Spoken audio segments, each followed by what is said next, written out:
Assalamualaikum warahmatullahi wabarakatuh. Saya Seni Oktaviani, CGP Angkatan 9 dari Kabupaten Pangandaran. Di sini saya bersama Bapak Kepala Sekolah SD Negeri 1 Parigi akan melaksanakan wawancara terkait materi pengambilan keputusan berbasis nilai-nilai kebijakan sebagai seorang pemimpin. Assalamualaikum Bapak, bagaimana kabarnya pada siang hari ini? Waalaikumsalam, alhamdulillah Bu Seni. Pada saat ini saya sendiri diberikan kesehatan oleh Allah Subhanahu wa taala dan panjang umur, sehingga pada hari ini pula kita bisa berwawancara untuk menentukan suatu permasalahan yang tadi disebut dilema dalam keseharian di sekolah. Iya, alhamdulillah ya Pak. Nah di sini Pak, kan kita sebagai seorang pemimpin tentunya banyak permasalahan di sekolah, yaitu tentang dilema etika, di mana situasi yang dihadapi oleh seseorang, di mana kita tuh harus mengambil suatu perilaku yang tepat mungkin ya Pak, untuk menentukan mana yang benar dan mana yang salah. Ada beberapa pertanyaan Pak yang akan saya sampaikan kepada Bapak. Yang pertama, selama ini bagaimana sikap Bapak mengidentifikasi kasus-kasus yang merupakan dilema IPK atau bujukan moral? Ya.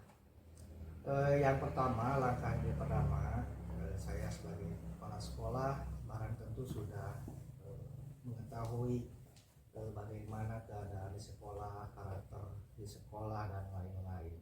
Dalam menyikapi hal ini, maka saya sebagai kepala sekolah juga harus tahu latar belakang mengapa terjadi permasalahan seperti ini. Nah, setelah tahu latar belakang, maka saya sebagai kepala sekolah juga mengidentifikasi masalahnya nih, mengapa terjadi seperti ini. Nah, setelah itu dalam pengambilan keputusan yang ada, kami di sekolah ini tidak sendiri, tapi banyak teman-teman yang menunjang kepada hal itu, diantaranya guru-guru. Maka dalam hal ini saya sebagai kepala sekolah pasti tidak akan memutuskan dalam satu pikiran sendiri. Jadi pasti dicari dulu penyebabnya ya Pak. Iya, faktor penyebabnya itu apa sebenarnya, atau latar belakangnya apa dulu, mengapa terjadi demikian. Nanti kalau sudah diketahui latar belakangnya, oh berarti sikap kita itu harus begini dan kita berembuk dengan teman-teman di sekolah. Iya. Selanjutnya Pak, ini bagaimana selama ini Bapak menjalankan pengambilan keputusan di sekolah Bapak, terutama untuk kasus-kasus di mana ada dua kepentingan yang sama-sama benar atau sama-sama mengandung nilai kebajikan. Bagaimana ini Bapak? Iya, sebagai insan manusia di pendidik, yang paling utama itulah karakter yang harus kita hadapi. Jadi bagaimana sikap kita dalam menghadapi suatu masalah. Apabila ada suatu masalah yang memang itu benar-benar harus menjadi suri teladan, berarti saya sebagai kepala sekolah harus dulu menyikapi etika yang ada di sekolah tentang bagaimana sikap kalau kita memberikan sesuatu pendidikan utamanya di sekolah pada anak-anak, dan etika kepada teman-teman juga di sekolah. Selanjutnya Pak, ini langkah-langkah atau prosedur seperti apa yang biasa Bapak lakukan selama ini dalam pengambilan keputusan? Nah, pertama ya, setelah tahu latar belakang, saya juga mengidentifikasi, saya mengumpulkan teman-teman pasti semua rekan sejawat di sekolah bahwa ini ada permasalahan yang menyangkutnya tadi apa yang dikatakan dilema ITK. Nah, kami pasti bertanya, kami juga, saya sebagai kepala sekolah mendengar pendapat itu. Dengan pendapat, setelah itu baru saya ambil keputusan apabila memang itu bisa dipahami, bisa disepakati dan bisa dimengerti oleh rekan-rekan. Ya. Jadi melakukan sama rekan itu ya Pak, melakukan berembuk dulu ya Pak. Ya. Selanjutnya Pak, hal-hal apa saja yang selama ini Bapak anggap efektif dalam pengambilan keputusan pada kasus-kasus dilema etika? Permasalahan yang mestinya cepat disikapi, berarti saya sebagai kepala sekolah harus bersikap cepat, namun bijaksana. Dalam arti itu harus, karena ini menyangkutnya nantinya ke depan lebih panjang, maka harus begitu ada permasalahan kita sikapi bersama, kita selesaikan pada saat itu juga. Oh berarti harus cepat dan bijaksana ya Pak? Oh iya, bagus sekali Pak. Ini ada lagi Pak, hal-hal apa saja yang selama ini merupakan tantangan dalam pengambilan keputusan pada kasus-kasus dilema etika? Tantangan itu apa aja, Pak? Tantangannya biasanya kita semua kepala berbulu, pikiran tapi lain-lain. Itu yang menjadi tantangan ketika saya mengambil suatu keputusan. Nah, makanya pastinya saya sebagai kepala sekolah terlebih dahulu memberikan pengertian pemahaman yang lebih mendalam tentang penyelesaian tadi yang disebut dilema ITK itu. Ketika sudah mengerti dan paham, nah, baru kita laksanakan dengan baik. Iya, seperti itu ya, Pak. Apakah Bapak memiliki sebuah tata kala atau jadwal tertentu dalam sebuah penyelesaian kasus dilema etika? Apakah Bapak langsung menyelesaikan di tempat atau memiliki sebuah jadwal untuk menyelesaikannya? Bentuk atau prosedurnya itu seperti apa yang Bapak jalankan? Tadi dikatakan ya, kadang-kadang kan dilema ITK itu berjalannya tidak sesuai dengan waktu. Iya, iya. Jadi dilihat sambil dipelajari, sambil dilihat. Kadang-kadang kan spontan juga ada. Nah, makanya penyelesaian itu ketika itu memang harus cepat dilaksanakan, maka itu laksanakan. Ketika memang itu tidak harus dilaksanakan, nanti kita mempunyai sesuatu jadwal untuk preventif barangkali. Kalau ketika sudah terjadi, maka itu tidak ada jadwalnya. Tapi setelah itu dipelajari, dilaksanakan, oh ternyata ini berarti harus ada jadwal untuk preventif atau pencegahan untuk terjadinya dinamika tadi dilema etika itu. Jadi jadwal itu setelah ada suatu masalah itu datang tiba-tiba, nah berarti harus jadi pembelajaran itu bahwa yang begini itu harus ada preventifnya, harus dijaga supaya tidak terjadi seperti apa yang dikatakan tadi dilema etika tersebut.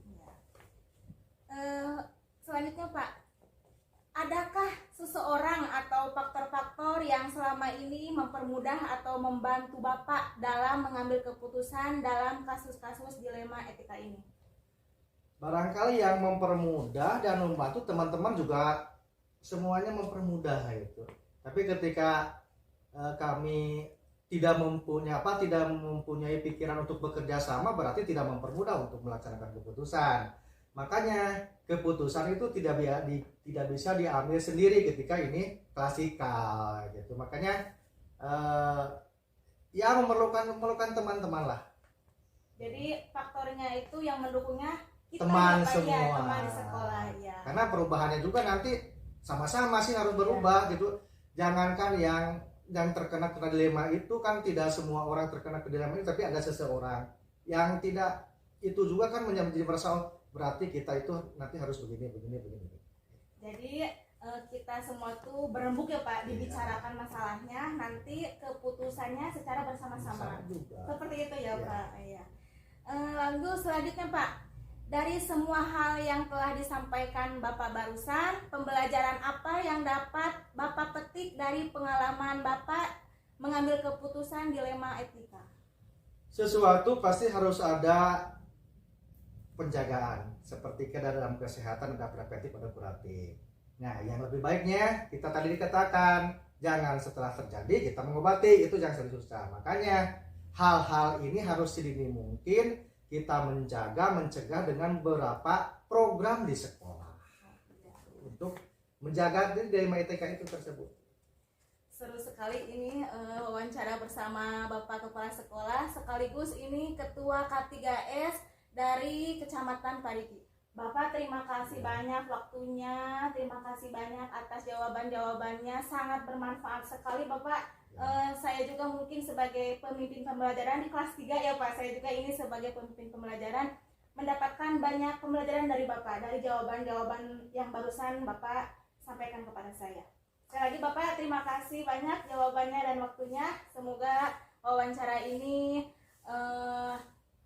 bermanfaat bagi saya sebagai calon guru penggerak angkatan 9. Ya, terima kasih pula Bu Seni telah memberikan waktu kepada saya untuk ikut mendukung apa yang Ibu perlukan pada hari ini untuk kegiatan Ibu dan sebagainya. Dan saya sebagai kepala sekolah hanya bisa berdoa, juga teman-teman yang ada di sekolah hanya bisa berdoa. Mudah-mudahan apa yang barusan dapatkan ilmu. Pokoknya kalau ilmu yang mudah-mudahan bermanfaat dan Amin. Ibu cepat amin, terselesaikan menjalankan tugas sebagai guru ya. penggerak. Minta doanya Pak, semoga cepat selesai, ilmunya juga semoga bermanfaat. Iya, amin. Terima kasih Bu. Iya, sama-sama Bapak, terima kasih. Untuk wawancara pada siang ini dicukupkan sekian. Wassalamualaikum warahmatullahi wabarakatuh. Waalaikumsalam Terima kasih, warahmatullahi Pak. wabarakatuh. Assalamualaikum warahmatullahi wabarakatuh. Bersama saya Seni Oktaviani, calon guru penggerak angkatan 9 dari Kabupaten Pangandaran. Di sini saya bersama Ibu Yuli akan melakukan wawancara terkait pengambilan keputusan berbasis nilai-nilai kebajikan sebagai pemimpin. Assalamualaikum Ibu, bagaimana kabarnya? Waalaikumsalam Ibu Seni, alhamdulillah baik. Bagaimana Ibu Seni sendiri? Alhamdulillah baik juga Ibu. Nah, di sini saya akan menyampaikan beberapa pertanyaan kepada Ibu terkait pengambilan keputusan sebagai seorang pemimpin, di mana dilema etika itu situasi yang dihadapi oleh seseorang di mana ia harus membuat suatu keputusan yang tepat untuk dilakukannya. Nah, Ibu, pertanyaan yang pertama, selama ini bagaimana Ibu dapat mengidentifikasi kasus-kasus yang merupakan dilema etika atau bujukan moral? Baik, terima kasih Bu Seni atas pertanyaan yang sudah diberikan kepada saya mengenai dilema etika yang sebenarnya ini adalah suatu permasalahan yang sering sekali kita temui di kedinasan ya, terutama ini yang sering saya terima itu kasusnya atau dilema etika itu sendiri terjadi pada warga di sekolah, terutama guru-guru. Kaitannya adalah dengan keikutsertaan mereka di lingkungan masyarakat gitu. Jadi misalkan kalau bulan-bulan kemarin ya, pada waktu atau misalkan pada bulan-bulan yang katanya baik untuk melakukan hajatan atau syukuran gitu, ketika kita harus ikut andil dalam kebahagiaan tetangga atau masyarakat di sekitar rumah kita gitu, dan itu berbenturan atau bentrok dengan jadwal atau kewajiban kita saat berdinas atau bekerja, itu yang kadang menjadi dilema etika dalam arti saya sering memberikan pemahaman kepada warga di sekolah saya, terutama kepada guru-guru, bahwa kita harus pegang teguh aturan, bahwa di sekolah itu kita harus tetap memegang teguh, kita wajib untuk sekolah setiap hari gitu, untuk menunaikan kewajiban kita. Nah, ketika ada misalkan kegiatan kemasyarakatan, misalnya ada hajatan, kita sebagai tetangga, kalau kita memegang teguh aturan ya tentu kita tidak akan goyah, kita tidak akan, bukan berarti kita tidak peka atau ikut andil dalam kegiatan kemasyarakatan tersebut. Jadi kita harus memprioritaskan mana sih yang harus kita lakukan gitu sebagai pegawai. Jadi saya sering sekali memberikan pemahaman kepada warga untuk tetap memegang teguh aturan, dan untuk masyarakat sendiri kita bisa hadir di tengah masyarakat tanpa kita katakanlah dengan tenaga kita misalkan menghadirkan sesuatu yang bisa membantu mereka secara materi, misalkan yang semampu kita. Tapi kan nanti kita pulang sekolah atau misalkan pulang bekerja, setelah melakukan kewajiban, kita bisa kemudian bisa membantu tetangga kita setelah selesai melaksanakan kewajiban kita. Jadi seperti itu. Jadi dari pertanyaan yang Bu Seni lontarkan itu tetap aturan kita sebagai pegawai itu harus ditegakkan, harus dilaksanakan. Berarti mendahulukan kewajiban. Mendahulukan kewajiban dulu itu penting. Kita sebagai ingat, jadi kita kan disumpah, ada berita acara sumpah, nah itu harus harus diketahui bahwa sumpah itu bukan hanya sesama manusia, tapi itu atas nama Tuhan gitu. Jadi ini adalah kewajiban kita secara secara akhirat juga kita harus bertanggung jawabkan gitu. Nah, yang kedua Bu, selama ini bagaimana Ibu menjalankan pengambilan keputusan di sekolah Ibu, terutama untuk kasus-kasus di mana ada dua kepentingan yang sama-sama benar atau sama-sama mengandung nilai kebajikan? Baik, untuk itu kalau misalkan ada dua kasus atau dua permasalahan yang sebenarnya itu adalah suatu kebenaran dua-duanya, yang akan saya lakukan adalah saya akan meminta saran kepada warga sekolah terutama kalau misalnya di sekolah tersebut ada guru senior lah, katakan demikian. Kepala sekolah memang adalah pengambil keputusan di suatu lembaga, tapi tetap keputusan itu adalah kesepakatan dari semua warga sekolah, dan itu sudah saya terapkan di sekolah. Tidak pernah saya mengambil keputusan tanpa berembuk atau bermusyawarah dengan guru-guru yang ada di sekolah. Jadi tetap walaupun saya mengambil keputusan secara tunggal, tapi keputusan itu adalah atas dasar musyawarah dan kesepakatan bersama.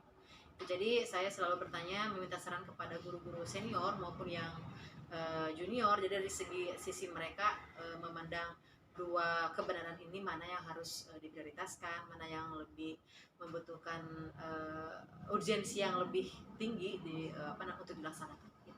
Jadi ibu bersama teman-teman ibu di sekolah, bersama guru-guru yang lain, berembuk membicarakan permasalahannya, lalu baru diambil keputusan secara bersama-sama. Baik maslahatnya atau madaratnya. Kalau tidak memilih kegiatan ini kan tidak harus bersama, harus diprioritaskan mana dulu yang harus lebih harus lebih dilaksanakan, lebih dulu dilaksanakan gitu. Jadi intinya musyawarah dan mufakat bersama.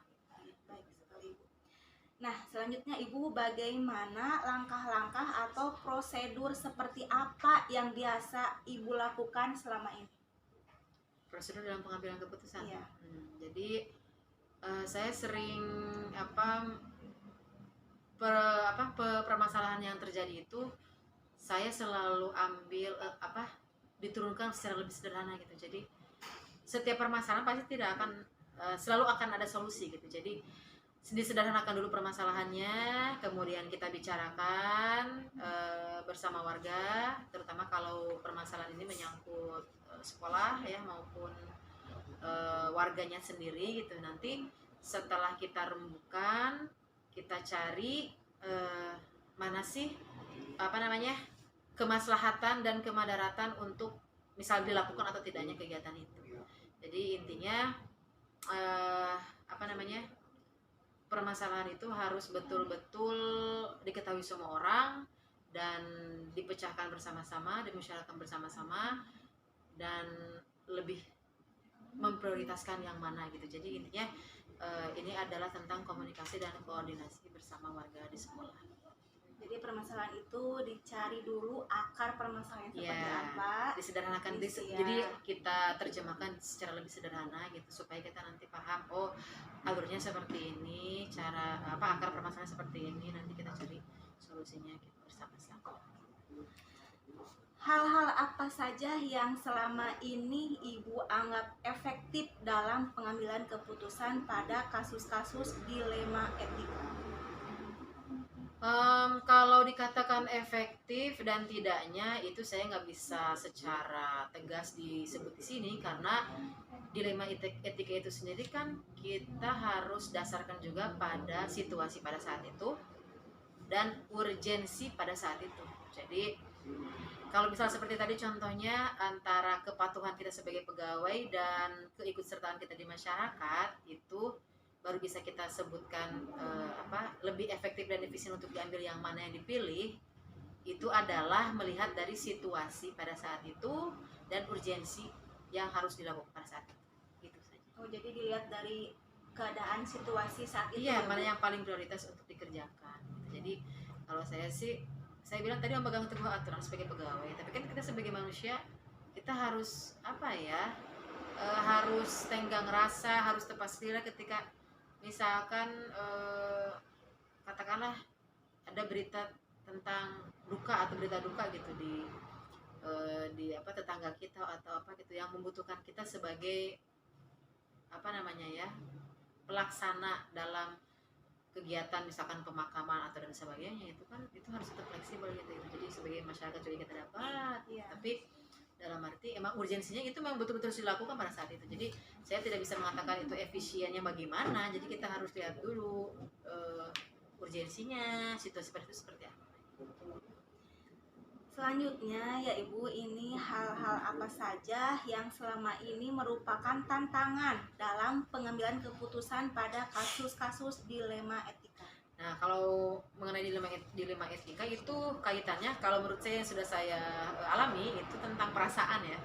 Dalam perasaan kecewa maupun sedih dari katakanlah kalau yang sudah saya hadapi itu warga di sekolah atau guru-guru gitu, ketika kepentingan mereka sendiri, baik kepentingan pribadi maupun kemasyarakatan yang harus dikerjakan di luar kedinasan, itu yang harus saya yang paling saya khawatirkan itu adalah perasaan. Tapi kan yang namanya kebenaran itu harus disampaikan walau pahit gitu, dalam arti ketika ini memang harus dilakukan dan tidak bisa memenuhi keinginan atau permintaan dari guru keterkaitan dengan pribadinya maupun di masyarakatnya, itu tetap harus dilaksanakan mau tidak mau gitu. Jadi lebih kepada tantangannya menjaga perasaan orang sebenarnya, tapi ya mau tidak mau, apalagi kita sebagai perempuan ya Bu, banyak iya, menggunakan perasaan. ya seperti Iya. itu. Nggak tahu ya kalau kepala sekolahnya laki-laki gitu, tapi sebisa mungkin ya walaupun saya perempuan, saya tetap memberikan pemahaman dan memberikan penguatan bahwa memang sebagai pegawai itu yang harus kita lakukan gitu. Jadi tetap yang pertama itu adalah kita harus sebagai pegawai itu disiplin kerja gitu, masuk kerja tanpa melihat kepentingan orang lain ya, terutama tadi kata saya prioritas dan urgensi yang betul-betul harus kita hadir dan tidak bisa lewat orang lain atau diwakili orang lain. Ya kita sebagai manusia mau apa gitu ya. Selanjutnya Ibu, pertanyaannya, apakah Ibu memiliki sebuah tata kala atau jadwal tertentu dalam sebuah penyelesaian kasus dilema etika? Apakah Ibu langsung menyelesaikan di tempat, atau Ibu memiliki sebuah jadwal yang sudah jadwal untuk menyelesaikannya, atau bagaimana bentuk prosedurnya, seperti apa yang Ibu jalankan? Untuk dilema etika ya, jadi kan nggak bisa ya kita suatu permasalahan bisa kita tebak 1 bulan ini pasti akan ada 5 permasalahan, nggak bisa. Jadi itu tentatif ya. Jadi untuk jadwal saya tidak menjadwalkan untuk minggu ini ada permasalahan, enggak. Jadi karena permasalahan tentatif dan kadang tidak terduga, jadi permasalahannya pun ya kita nggak bisa jelaskan ada jadwal dan tidaknya, karena memang itu disesuaikan dengan permasalahan yang hadir gitu. Pun misalkan ada permasalahan yang perlu penyelesaian, kalau prinsip saya sebisa-bisa permasalahan itu harus selesai pada hari itu juga, secepat mungkin, seefisien mungkin. Pun kalau misal tidak bisa diselesaikan pada hari itu, kenapa tidak kita ambil waktu lebih banyak? Iya. Kalau memang urgensinya bisa lebih long, atau misal tidak buru-buru butuh solusi, misal bukan tidak buru-buru atau masih ada waktu untuk dicarikan solusi. Tapi kalau misal harus sesegera itu dicari solusi, ya kita ajaklah beberapa pihak yang terkait untuk bisa juga membantu dalam menyelesaikan dilema etika tersebut. Kalau perlu misalkan kita ajak komite, atau perlu kita ajak tokoh-tokoh panutan di masyarakat gitu kalau perlu ya. Jadi sebisa mungkin hari itu ada masalah, hari itu selesai. Tapi kalau misalkan belum bisa diselesaikan karena ada satu lain hal yang masih menghambat, ya kenapa tidak kita ambil lebih banyak waktu untuk menyelesaikan. Kalau memang benar masalah itu masih banyak waktu untuk diselesaikan gitu. Jadi baiknya apabila ada masalah itu, masalah datang langsung dibicarakan, Iya, langsung diselesaikan diselesaikan. hari itu juga ya Bu. Iya, karena seperti yang kita tahu di era digitalisasi sekarang ini kan permasalahan itu kadang dibuat gitu. Iya. Kayak kita punya beban tugas dari dinas lah dan sebagainya, dari pribadi juga gitu. Jadi kalau terus misal diabaikan atau didiamkan, itu permasalahan nanti menumpuk, akhirnya tidak selesai, malah jadi bom waktu ya. Jadi saya pikir lebih cepat lebih baik diselesaikan. Berarti kalau ada jadwal seperti itu, waktu itu tidak efisien ya Bu, seperti itu. Iya, jadi itu mah tentatif lah. Jadi kita bisa sesuaikan sefleksibel mungkin. Kita ada waktu untuk menyelesaikan cepat ya cepat. Jadi nggak bisa minggu ke-1 ini kalau tidak ada permasalahan nanti nggak bisa gitu. Iya. Jadi harus terus, sesegera mungkin ya Bu. Iya. Sesuaikan lah, fleksibel lah. Nah selanjutnya Ibu, adakah seseorang atau faktor-faktor apa yang selama ini mempermudah atau membantu Ibu dalam pengambilan keputusan dalam kasus-kasus dilema etika? Nah, jelas ya, karena saya bekerja sebagai kepala sekolah juga bukan karena saya bisa sendiri gitu. Jadi tetap ada dukungan dari warga sekolah, dari siswa juga, dari orang tua siswa, dari komite, dari tokoh-tokoh masyarakat, dan handai taulan gitu. Jadi intinya setiap permasalahan itu tidak bisa kita selesaikan sendiri. Ibarat kalau kita analogikan itu kayak sapu lidi lah. ketika di halaman sekolah banyak berserakan sampah, kita sapu hanya dengan 1 lidi, itu akan membutuhkan membutuhkan waktu yang lama dan bebannya pun berat gitu.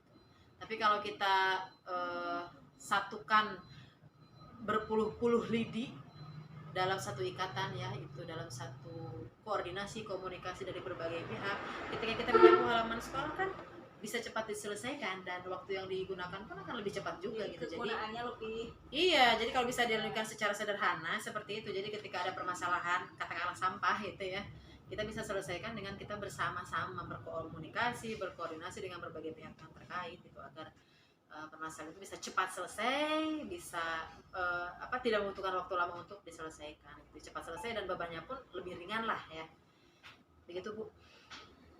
Nah, yang terakhir Bu, dari semua hal yang telah disampaikan Ibu barusan, pembelajaran apa yang dapat Ibu petik dari pengalaman Ibu mengambil keputusan dilema etika? Dari beberapa permasalahan yang sudah saya hadapi, saya bisa ambil hikmahnya bahwa memang dalam kehidupan itu kita sebenarnya harus beriringan seimbang antara kehidupan bermasyarakat juga kita perlu, ya, dalam arti kita kan hidup di sini, kita makhluk sosial, kita perlu bantuan juga orang lain gitu. Tapi terlepas dari itu, kita sebagai pegawai memang disumpah untuk menegakkan aturan bahwa kita sebagai pegawai harus melaksanakan kewajiban kita sebaik-baiknya. Nah, disinilah pintarnya saya sebagai kepala sekolah dalam memanage waktu, memberikan solusi kepada warga sekolah dalam menghadapi dilema itu antara kehadiran mereka di masyarakat dan katakanlah kehadiran mereka di kedinasan. Jadi sebenarnya sifatnya memang mengikat aturan itu, tapi sebagai manusia juga kan kita harus, seperti saya tadi ulang-ulang walaupun mungkin bosan, tapi memang itu betul. Jadi kita harus lihat kondisinya bagaimana pada saat itu dan urgensinya apa saat itu. Jadi pokoknya aturan harus ditegakkan, tapi juga kita harus lihat urgensi dan kondisi pada saat itu apa yang harus dilaksanakan antara dilema, contoh misalnya ke masyarakat maupun ke dinas, apa yang harus kita kerjakan terlebih dahulu. Jadi kita harus, saya sebagai kepala sekolah memanage, mengatur waktu, memberikan solusi kepada warga gitu, dan memberikan pemahaman kenapa harus seperti ini, kenapa tidak boleh seperti itu. Jadi intinya lebih saya bisa belajar lagi untuk lebih mengatur orang gitu dengan baik gitu. Terima kasih banyak Ibu Sama-sama. waktunya. Sama-sama. Terima kasih atas jawaban-jawabannya. Sangat menginspirasi sekali Bu buat saya jawaban Ibu. Sama-sama.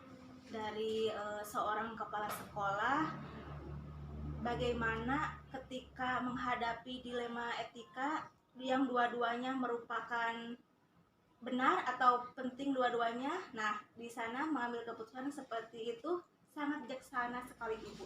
Terima kasih banyak Ibu, dan saya juga mungkin sebagai pemimpin pembelajaran di kelas ya Bu, jadi saya juga banyak belajar dari Ibu hari ini untuk saya menghadapi kasus-kasus saya mungkin di kelas. Bersama anaknya. Iya, bersama orang tua. anak ya.